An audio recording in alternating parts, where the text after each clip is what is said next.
ये एक इलेक्ट्रिकल बस में आग लगने का वीडियो आप देख रहे हैं, जिसमें से पैसेंजर लगातार भागने की निकलने की कोशिश कर रहे हैं और वो एक के ऊपर एक वो गिर रहे हैं। और आग जिस रफ्तार से बढ़ रही है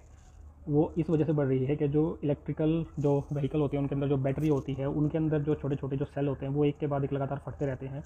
तो अभी इसको फायर एक्सटिंग्विशर से जो बुझाने की कोशिश की जा रही है वो हर बार लगभग नाकाम से ही साबित होती है, क्योंकि जब तक वो सेल फटते रहेंगे तब तक वो आग दोबारा दोबारा से धधक करके बाहर निकलती रहेगी।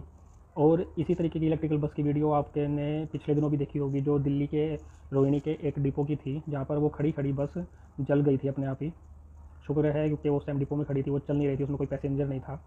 तो लेकिन सोचने वाली बात यह है कि सरकार जो इलेक्ट्रिकल व्हीकल के लिए जो पॉलिसी बना रही है, वो जो पॉलिसी बनने के बाद में इलेक्ट्रिकल व्हीकल की संख्या जो सड़कों पे बढ़ेगी, तो उस समय क्या हश्र हो सकता है जब ऐसी इलेक्ट्रिकल बसें खड़े खड़े जल जाएंगी। जब दिल्ली में पीक आवर्स होते हैं, एक बस के अंदर करीब 50 से 60 पैसेंजर्स होते हैं और सड़कों पे लबालब बिल्कुल जाम भरा होता है। और यहाँ पर आप देख सकते हैं चौड़ा हाईवे नज़र आ रहा है, जहाँ पर व्हीकल थोड़ी दूरी पर खड़े हैं।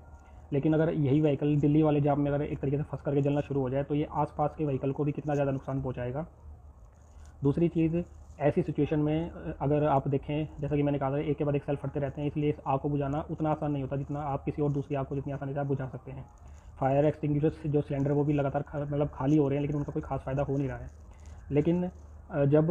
ऐसी सिचुएशन में अगर आपका कोई ऐसा जो कपलर है, वायर है, स्विच जल जाए जिससे आपको गेट खोलना हो पैसेंजर को बाहर निकालने के लिए, तो उस सिचुएशन में क्या हालत होगी। और आसपास के व्हीकल्स को भी नुकसान पहुंचाएगा एक जाम की स्थिति में, और पैसेंजर का निकल भागना भी काफ़ी मुश्किल हो जाएगा। तो क्यों हमारी दिल्ली सरकार ऐसी इलेक्ट्रिकल व्हीकल की पॉलिसी को हमारे पर थोपना चाहती है, जो ऐसे वाहनों की संख्या सड़कों पर बढ़ा देंगे, जो कभी भी अचानक चलते हुए बिना वजह ही आग